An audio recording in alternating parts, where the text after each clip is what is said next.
Hi guys, welcome back to my channel Dimple vlogs. ఈజీగా సింపుల్గా చేసుకోవచ్చండి బీన్స్ కర్రీ. మీరు మార్నింగే లేచి పిల్లలకి హడావుడిగా చేసుకుంటారు కదా. సో నేను ఒక మదర్నే కాబట్టి మార్నింగ్ ఈజీగా అయిపోయి ఒక రెసిపీ చూపిస్తున్నాను. ఇది వచ్చేసి బీన్స్ కర్రీ అండి. బీన్స్ సన్నగా కట్ చేసుకోవాలి మనం. అవి వాష్ చేసేసుకొని సన్నగా కట్ చేసుకొని పక్కన పెట్టేశాను. ఇప్పుడు ఒక కడాయిలో ఆయిల్ వేసేసుకొని ఈ ఆయిల్ కొంచెం వేడి అవ్వాలి. ఇప్పుడు దీనిలో పోపు దినుసులు వేసేసుకోవాలి. చాలా బాగుంటుందండి. ఒకసారి మీరు కూడా మీ పిల్లలు చేసి పెట్టండి. అలా అందరూ చేస్తారు, కొంచెం నేను డిఫరెంట్గా చేసుకుంటున్నాను. మీరు కూడా ఒకసారి ట్రై చేయండి. దీనిలో వచ్చేసి సన్నగా కట్ చేసుకున్న ఆనియన్స్, అలాగే 2 మిర్చి కూడా యాడ్ చేసుకుంటున్నాను.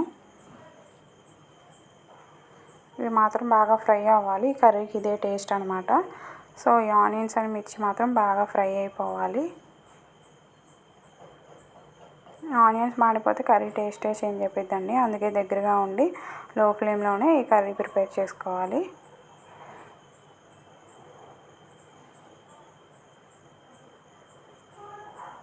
ఇప్పుడు దీనిలో ఒక చిన్న స్పూను అల్లం వెల్లుల్లి పేస్ట్ యాడ్ చేసుకుంటున్నాను.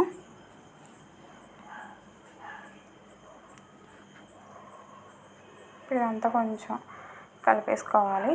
ఆ పచ్చివాసన పోయేంత వరకు బాగా ఫ్రై చేసేసుకోవాలి. ఆనియన్స్ ఇవంతా బాగా ఫ్రై అయిపోవాలి.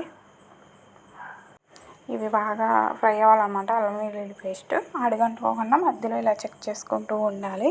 ఇప్పుడు నేను బీన్స్ కట్ చేసుకున్నాను కదా, అవి ఉడకబెట్టేసుకున్నానండి. చూడండి, మీకు చూపిస్తున్నాను.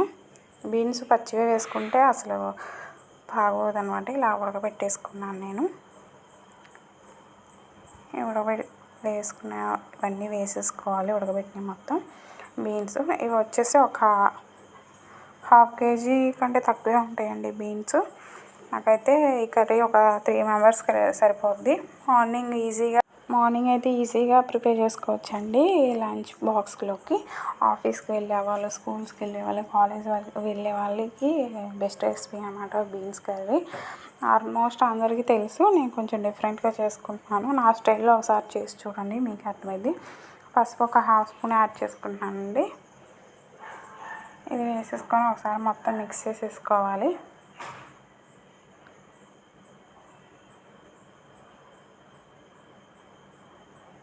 ఇదంతా బాగా కలిసేలాగా మిక్స్ చేసేసుకున్నాను నేను. అలాగే సాల్ట్ యాడ్ చేసేసుకోవాలి. ఒక ½ స్పూన్ సాల్ట్. నేను సాల్ట్ తక్కువగానే తింటాము, సో అందుకే నేను తగ్గించి వేసుకున్నాను. కావాలంటే మీరు వేసుకోవచ్చు. అలాగే ఫైనల్గా చిల్లీ పౌడర్ కూడా యాడ్ చేసేసుకోవాలి. అది ఉడకబెట్టేసుకున్నాం కాబట్టి మనకి టైం కూడా ఎక్కువ పట్టదు, సో ఈజీగా అయిపోద్ది. మనం 1 డే బిఫోరే ఇవి ఉడకబెట్టేసుకొని ఫ్రిడ్జ్లో పెట్టేసుకుంటే నెక్స్ట్ డే ఈజీగా అయిపోద్దండి. టైం సేవ్ అవుద్ది మనకు మాత్రం. ఒకసారి మీరు కూడా ట్రై చేయండి. అలాగే మీ పిల్లలకు కూడా బాగా నచ్చింది. ఒకసారి ట్రై చేసి నాకు కామెంట్ చేయండి. అలాగే కొత్తగా చూసేవాళ్ళు సబ్స్క్రైబ్ చేసుకోండి. ఫైనల్గా కొత్తిమీర, కరివేపాకు యాడ్ చేసేసుకున్నాను నేను.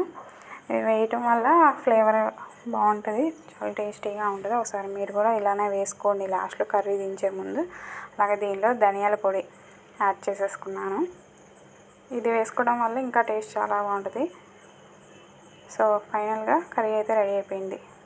వీడియో నచ్చితే ప్లీజ్ సబ్స్క్రైబ్ చేసుకోండి. Thank you for watching. Bye bye.